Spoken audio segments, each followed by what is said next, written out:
bienvenidos. Estamos iniciando entrevista verdadera acá en la red. Vamos a partir por el tema del día. Nuevo caso de colusión. Esta vez las tres más grandes cadenas de farmacia, sí, bueno, se nos quedó pegado, de supermercados están en esta colusión y todas las marcas asociadas a ellas mismas. Colusión por la venta durante 4 años se estima, por lo menos en la denuncia que ha hecho la Fiscalía Nacional Económica, de pollo fresco. Fijaban el precio. Ya entendemos, lamentablemente, lo que significa colusión y solo podemos agregar otra vez. Es el tema con el que vamos a abrir con nuestro próximo entrevistado. Es el diputado de la Democracia Cristiana, Claudio Barriagada. Diputado, muchas gracias por acompañarnos. Beatriz, muy buenas noches, muchas gracias. Primero, ¿cuál es su reacción al conocer esta misma tarde la denuncia que hace la Fiscalía Nacional Económica en contra de las 3 grandes cadenas de supermercados por la colusión de los pollos? Es indignante, es un elemento más de la indignación de la ciudadanía, que se justifica cuando se comprueba que las grandes empresas están trasquilando los salarios de todos los chilenos y que son incapaces de no respetar la ley de la libre competencia, donde el que oferta mejor calidad y precios, el que deberá obtener mayor venta, mayor ganancia y obtener utilidades limpias por esa vía. Claramente esto, como ocurrió con el confort, como ocurrió con la farmacia, temas que no hemos resuelto y el país no ha sabido si hay solución definitiva frente a eso, ¿ya? Es una situación absolutamente indignante y es parte de lo que estamos viviendo, que es una cosa mucho más integral y profunda, Beatriz, ¿no es cierto? Bueno, de hecho quiero ir por ahí porque hay una indignación de todos nosotros, claramente. Somos todos los afectados porque estamos hablando de grandes concentraciones. Las 3 grandes cadenas de supermercados suman el 92% del mercado. En el papel, con la CMPC, la SCA, era el 95%. Las farmacias, el 95% también. Suma y sigue. Tenemos una concentración mayúscula en Chile y estamos conociendo estos casos. Entonces, básicamente, todos los chilenos somos los afectados y se meten directamente en el bolsillo nuestro. O sea, estamos pagando de más por precio. Esto es muy indignante. Uno lo ve en las redes sociales. Pero la pregunta es, ¿qué hacemos? O sea, aparte de la indignación, y usted que es parlamentario, ¿qué más podemos hacer cuando suceden estas cosas una y otra vez? Yo creo que culturalmente los chilenos hemos ido perdiendo algunas capacidades. Uno ve cómo van desapareciendo los antiguos barrios comerciales. Uno ve, por ejemplo, cómo desaparecieron 2.000 locatarios del mueble en Franklin y van a ser reemplazados por un gran consorcio, ¿no es cierto? Una historia que involucraba miles de trabajadores y personas. Entonces, nosotros mismos al final terminamos después consumiendo en estos grandes centros y no valorando la feria, los mercados de los barrios, el pequeño comerciante que hace un trabajo con gran esfuerzo. Entonces, tenemos que ir cambiando también nuestro switch. ¿Ya? Porque es mentira estas ofertas, son mentiras estas conveniencias, ¿no es cierto? Y sale mucho más fácil ir a un mall y pasearse y comprar y consumir y no reconocer que existió siempre un comercio detallista, lo representa muy bien Rafael Cumcille, y que ha ido perdiendo fuerza, ha ido perdiendo pujanza. Usted barrios completos desaparecer enteros, que va perdiendo el mediano comerciante y es reemplazado por la comodidad de un mall, por la comodidad de un... Yo reitero que son empresarios chantas, porque es chanta quien tiene que ponerse de acuerdo para cobrar el pollo, ¿no es cierto?, subir los precios a la gente y no ser capaz de competir, como ocurre con las verdaderas democracias economías de mercado. Ahora, yo entiendo que como consumidores podemos tener un rol más activo y uno trata de buscar por dónde. Es difícil en Chile por esta concentración enorme. Cuando hablamos de las 3 grandes cadenas de supermercados hablamos del 92%, estaba escrito hoy día en la presentación de la Fiscalía Nacional, es el 92% del mercado. Pero ellos no juegan limpio tampoco. Ellos revientan a sus pequeños productores, revientan a las pymes que hacen negocios con él, denunciado permanentemente por las pequeñas y medianas empresas que parece que no escuchan, que no son escuchadas por las autoridades respecto a lo que pasa una y otra vez con estos mercados casi monopólicos. Yo debo decir y reconocer como diputado, por lo menos mi primer periodo que llevo como diputado, la agenda ha sido interesante, ¿ya? Pero a veces hemos perdido demasiado tiempo en rencilla, en cosas que no tienen mucho sentido. Y no estamos pensando precisamente en las regulaciones adecuadas. No solo para este caso que es ordinario, sino que también lo que pasa con la regulación de las tarifas eléctricas. La gente ve, por ejemplo, el aumento del consumo en las tarifas, a veces sin explicación. Ocurre con las compañías telefónicas también, y eso ha ocurrido y todos los chilenos lo ven y lo viven, lo comprueban. Entonces yo diría que no hemos, sinceramente, en esta y en otras materias, no hemos estado a la altura, ¿no es cierto?, el Ministerio de Economía, en medio de esta crisis, ha hecho un gran esfuerzo en varias áreas, ¿ya? Que son notables en tiempos difíciles, pero nos falta una regulación donde las ventajas de las leyes no sean siempre para los más grandes y que en definitiva nosotros sabemos que un pequeño productor agrícola de fruta que le vende a un supermercado, le compra la fruta en esta fecha y le pagan en 6 meses más. Sí, claro. Ya, eso es conocido por todo. Que ellos terminan absorbiendo al proveedor de pescado y marisco pequeño, absorbiendo todo esto. Entonces pasa un monopolio no solo en la intervención, sino que el proceso completo. Y todo es utilidad y ganancia para ellos, y eso yo creo que en Chile falta, que la economía sea social de mercado para que haya desarrollo productivo, emprendimiento, generación de empleo, competencia, pero también social, porque los consumidores son ciudadanos. Y hoy día lo que está demostrando este tercer episodio escandaloso es que no estamos respetando a los ciudadanos como consumidores. Bueno, diputado, de hecho, hay otros países que sí meten mano con leyes que son mucho más estrictas. Nosotros estamos llenos de reportajes de investigación y notas que hablan de cómo todo es libre y abierto en Chile. Por ejemplo, en Chile no hay límite, y había una nota súper interesante de CIPER, que ustedes la pueden ver, sobre el cruce de los directorios en Chile, de cómo los directores de un conglomerado se van repitiendo en otros conglomerados, incluso de la competencia, porque eso no está reglamentado. También tiene que ver con cuántas grandes empresas o grandes conglomerados tienen intereses en tantas otras líneas, que también en otros países eso se pone como un límite. O la conexión que hay entre un gran conglomerado económico con un medio de comunicación. En otros países también se pone límite ahí. Nosotros nos cuesta, y aquí me incluyo a todos los chilenos, pero ustedes son los que están hoy día poniendo las reglas, nos cuesta pisar los callos. O sea, nos cuesta molestar al que tiene las lucas y el que es más poderoso.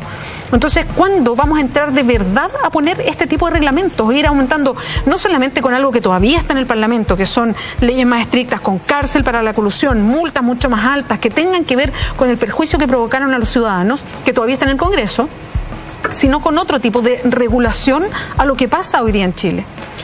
Yo creo que hay claramente una crisis, porque a este escándalo está la situación de los préstamos en el Parlamento, que yo debo reconocer, ¿no es cierto?, que soy uno de los involucrados. Bueno, perdón, y la iglesia y el fútbol, y después se lo iba a nombrar, digamos, con todo lo que Paraguay que hay. Y todas estas cosas, ¿no es cierto? Efectivamente. Los gastos en el casino, los gastos reservados del cobre. Pero yo creo que se ha ido produciendo un avance, y lo más importante, la valoración que tienen las redes sociales. Hoy día, gracias a un mail, se puede saber que un gerente de la empresa que supuestamente es competitiva, es competencia, le manda al otro gerente cómo y en qué momento subir los precios. Sí, y eso es un medio de prueba. Ok, voy a subir los precios de inmediato, pueden chequear los mails porque son de ese tenor. Y ese es un medio de prueba que lo permite hoy día, ¿no es cierto?, todo el sistema digital y las redes sociales y lo que los ciudadanos reaccionan. Creo que de ahí al desafío que tienen los partidos políticos, que tiene el Parlamento, que tiene el gobierno, de que todas las normas legales que regulan la libre competencia, que regulan el desarrollo productivo de un país, el desarrollo comercial, amerita ciertamente una revisión más profunda, y que no se sigan burlando de las personas, que tengan sanción también, porque yo creo que una de las cosas que molesta, primero, el primer impacto de las cosas mal que se están haciendo, ya del abuso, pero el segundo impacto es la indignación de comprobar un cierto grado de impunidad, ya que un conjunto de materia que nos afecta a los políticos, que afecta a los grandes empresarios, al final terminan no resueltos judicialmente con una sanción que el país asuma que es justa. Entonces usted tiene de repente, cuando los 81 presos quemados, uno de ellos era el que vendía CDs pirata en la feria, ¿ya? Y él murió quemado, como lo hizo en la cárcel San Miguel. Sin embargo, no sabemos, ¿ya?, de algún empresario que haya pagado con pena efectiva sus faltas, sus delitos. Usted ahí toca un tema que es súper sensible, y le quería preguntar de eso de fondo. Hoy día vemos el caso de colusión en la empresa y está tan cerca todavía, está caliente todavía el caso del Confort, de la colusión del Confort. Ahora hablamos de los supermercados. Suma y sigue, porque alguien estaba en la talla y no cabían en los 140 caracteres todas las colusiones que conocemos desde un poquito antes de las farmacias para adelante. Pero están esos casos, usted tocó bien, están los privilegios, ya lo vamos a conversar, de los parlamentarios, que uno como ciudadano común, y sobre todo en un país donde se pagan sueldos muy bajos, donde las pensiones son miserables, porque no hay otro calificativo, todos estos privilegios que tiene esta clase gobernante o la clase más privilegiada, lo que generan en la población no es solamente una cierta desesperanza, sino algo que es súper complejo de manejar, que es rabia. Uno lo que mira hoy día de las redes sociales, después de que estallan estos casos, pero lo sumo a los otros que usted ha dicho, en el fútbol, Milico Gate, lo que pasa con las grandes empresas, lo que pasa con los parlamentarios, los partidos políticos, los mails entre políticos y empresarios para ponerse de acuerdo con las leyes, y mira, le metimos un gol, incluso en ciertos mails, lo que generan en los ciudadanos es rabia. Es súper difícil para un país manejar en la acumulación de rabia, la acumulación de desesperanza, de sentir que desconfío de todos, que ya no creo en nadie. Entonces, por ahí yo digo, ¿cómo desde la autoridad ustedes toman esto que está pasando? ¿De qué manera tratar de canalizar una respuesta? Porque la rabia, manejar la rabia de una población es muy complejo, es peligroso para un país. Creo que nosotros debemos pedir disculpas, yo en lo personal lo hago, a los 600.000 jubilados que tiene la pensión básica solidaria, las personas que viven con 125.000 pesos mensuales, a los trabajadores que ganan el sueldo mínimo, son más de 600.000 en Chile, ¿ya? Que se reajustó de una manera miserable en la última vez. Perdona, ¿y estos supermercados que están coludidos pagan sueldos mínimos dentro de sus supermercados? No solo pagan sueldos mínimos, Beatriz, sino vamos a ese aspecto, estos supermercados son los campeones de la precariedad en el empleo, desde la cajera, desde el joven que echa la mercadería en la bolsa nylon por una propina, no por un sueldo. Ese joven, su trabajo de pie, largas horas, depende del consumidor. Él le da el sueldo, él le hace el sueldo, las monedas son su sueldo. Ya, la precariedad de los reponedores, los subcontratistas del aseo, los subcontratistas de la vigilancia. Al final, cuando usted va y le dice al señor, al dueño de la empresa, al gran empresario, al dueño del holding, ¿y cuántos trabajadores tiene usted realmente que tengan que cumplir todos los derechos laborales? No lo hacen, ¿ya? Entonces, esta indignación, esta molestia, que tiene una real justificación, pero que yo le hago un llamado a los chilenos también a un equilibrio, porque yo me recuerdo en la comuna que dirigí mucho tiempo, el 80% de la calle de tierra. La granja. Sí, avanzamos enormemente, avanzamos una enorme cantidad en cosas materiales a lo largo de Chile, ¿ya? Alguien decía por ahí la importancia de mirar el vaso medio lleno. Yo creo que hay que denunciar, hay que indignarse, pero hay que canalizar también y construir confianza. Yo creo que se tiene que empezar a construir confianza, y hago la diferencia entre quienes componemos las instituciones y las personas. Las personas y la institución. A mí me interesa un parlamento en el cual el país tenga confianza de que no es un grupo de personas aprovechadoras y qué sé yo. Por eso que paso, Beatriz, en el tema de los préstamos. Disculpe que sea autorreferente, pero... Perdón, que le toca directamente al diputado Claudio Arriagada, porque de las personas que se conoció de la Cámara de Diputados, porque ahora sabemos que también pasaba en el Senado, y por lo menos en el último tiempo, que es cuando se hizo la auditoría, porque esto venía desde mucho tiempo para atrás, son 6 los parlamentarios, 6 los diputados que pidieron este tipo de préstamo, que es una especie de adelanto de la dieta parlamentaria. Uno de los parlamentarios es Claudio Arriagada, por eso te queríamos preguntar también, y usted mismo toca el tema. Sí, bueno, yo llegué en marzo del 2014 al Parlamento. La verdad las cosas es que después de un año en el cual uno no tuvo un desempeño laboral, ¿ya? Perdón, ¿un año de cuando se hacía campaña? Claro, cuando dejé de ser alcalde hasta el año de campaña. Perfecto. Previo a la elección. Marzo de 2014. Y vaya, con deuda y con problemas que me sobrepasaron. Y le pregunté a un parlamentario por un banco, por una persona que conocíamos en común, y él me dice, bueno, pero está esta otra forma, ¿para qué vas al banco? Y yo digo la verdad, así fue, ¿no? Asumo la responsabilidad de 2 cosas que me siento culpable.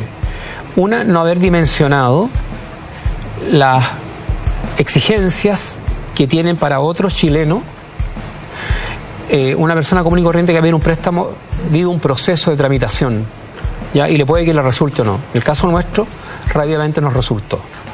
Y en ese sentido, en ese momento no me di cuenta que hay una dimensión ética que hoy día me ubica en un lugar de privilegio en relación al ciudadano común, y eso me duele mucho. Lo digo, he dicho la verdad en todos lados y la sinceridad. Pedí un préstamo de 6 millones y lo pagué en 5 cuotas, ¿ya? El mismo año, al mes siguiente me empezaron a descontar, y eso está en todos los documentos que lo acreditan así, ¿ya? Me hubiera gustado que el Parlamento hubiera tenido procedimientos claros, ¿ya? Que esto que se hace en el Senado se hacía acá, yo desconozco porque no he investigado para atrás cuál era la práctica anterior, simplemente que a mí se me presentó la oportunidad. Y hoy día lo que me importa es rectificar. Yo hoy día intervine en la sala. Me interesa contribuir a que todos estos privilegios, que es verdad, se fueron construyendo privilegios sin dimensionar que nos estábamos distanciando del resto de los chilenos, del chileno común y corriente. Es que ahí usted toca un tema que es interesante, y eso le quería preguntar. ¿Dimensionan la cantidad de privilegios que se tiene? Porque la verdad es que mucho de esto ha operado en que nos enteramos y después viene como la forma de recular del Parlamento y dice, ya no lo vamos a hacer más.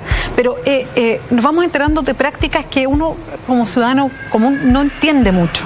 Sí. Y que efectivamente están llenos de privilegios, además de un sueldo que es muy alto en comparación con el resto de los chilenos. Entonces, realmente en el Parlamento, y le pregunto a usted y lo que ve de sus pares, ¿se entienden que tiene una serie de privilegios que aparecen muy chocantes para el resto de la ciudadanía? Yo creo que hay un porcentaje importante parlamentario que se da cuenta de aquello y quieren rectificar en distintas vías. A mí, por ejemplo, me parece absolutamente razonable y decirle a la ciudadanía que si el alcalde, el parlamentario de Punta Arenas, aparece con más vuelos, es porque él viene de Punta Arenas. Yo no podría aparecer con más vuelos que él porque yo soy de Santiago. Estoy a 1 hora y media del Parlamento. Entonces, si el diputado de Aysén aparece con más millas que el diputado de Valparaíso, es razonable. La acumulación de millas, que fue un elemento que molesta, debería ser para la corporación, por los pasajes aéreos, debería ser para la corporación.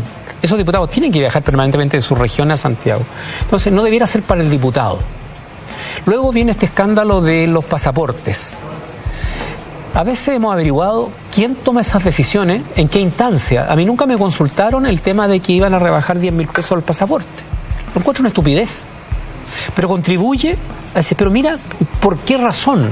¿Por qué razón no lo mismo del resto de los chilenos que paga cada chileno un pasaporte si además tiene ese sueldo alto? Entonces yo creo que hoy día es el tiempo, no de categorías morales, ¿ya? Porque aquí hay un problema que va más allá del propio Parlamento. Yo creo que es el tiempo de medidas radicales, que haya una propuesta. Yo soy partidario de un Parlamento unicameral para Chile. Parece absurdo en esta altura del siglo, 2 parlamentos, uno con determinadas prerrogativas, otras con otras. Soy partidario absolutamente de que los ciudadanos tengan poder de colegislar, de presentando ideas, mociones, qué sé yo, como ocurre en otros países desarrollados y modernos, de ley. ¿No es cierto? Que sean promotores de proyectos de ley que ven desde su realidad.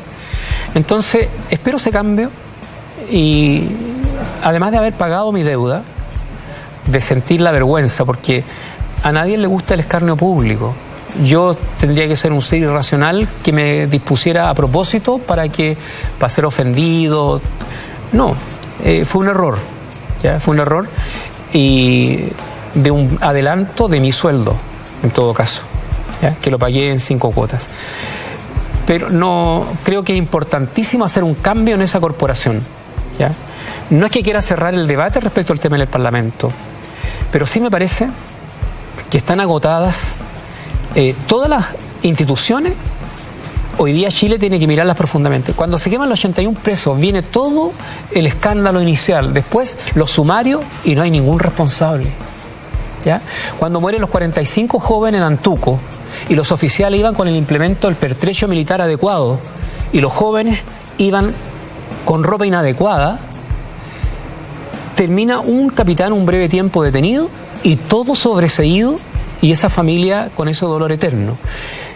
¿Cómo una institución tan jerarquizada y prestigiada como el Ejército cae en ese error? ¿Cómo Gendarmería hace caer en ese error?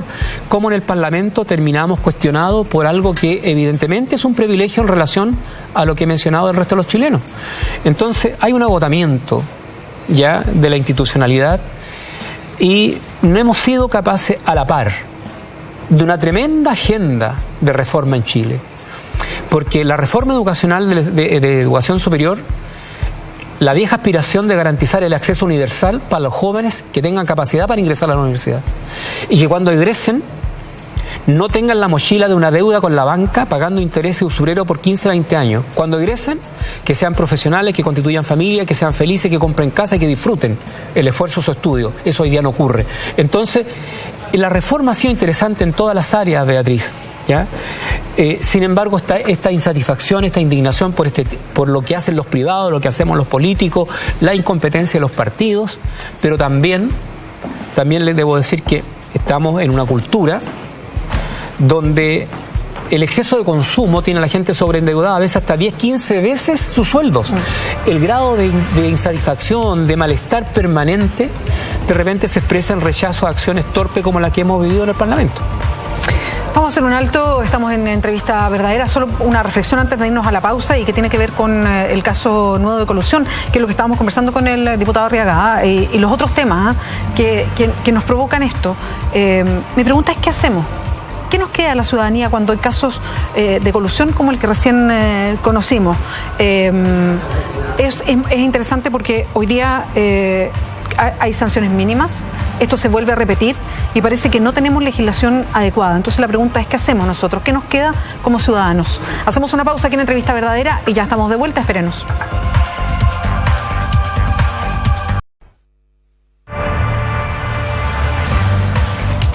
En Entrevista Verdadera estamos conversando con el diputado de la Democracia Cristiana, Claudio Arriagada.